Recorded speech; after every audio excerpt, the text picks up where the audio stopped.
Sarangadariya 2 hours 18 minutes run టైంతో 1 month back థియేటర్స్లో release అయిన ఈ మూవీ ఇప్పుడు ఆహాలో స్ట్రీమ్ అవుతుంది.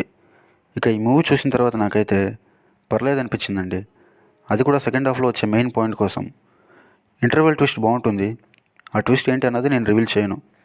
బేసిక్ స్టోరీ లైన్ ఏంటంటే, కాలేజ్ లెక్చరర్గా వర్క్ చేస్తున్న కృష్ణకుమార్ తన పిల్లలకి ప్రాబ్లమ్స్ వస్తే ఎలా ఎదుర్కొన్నాడు, ఆ ప్రాబ్లమ్స్ ఏంటి, ఆ తర్వాత ఏం జరిగింది అన్నదే స్టోరీ. మెయిన్ పాయింట్ తప్పితే ఫస్ట్ హాఫ్లో వాళ్ళిద్దరి కొడుకుల స్టోరీస్ నాకైతే నచ్చలేదు. అర్జున్ తన లవ్ చేసిన అమ్మాయి కాస్ట్ ప్రాబ్లంతో వాళ్ళ నాన్న ఒప్పుకోలేదని ఆల్కహాల్కి అడిక్ట్ అవుతాడు. సాయి ఎప్పుడు చూసినా అమ్మాయిని ఫ్లర్ట్ చేస్తూ ఉంటాడు. వీళ్ళిద్దరి స్టోరీస్ ఫస్ట్ హాఫ్లో చూపించింది రిపీటెడ్గా మళ్ళీ మళ్ళీ చూపిస్తూ ఉంటారు.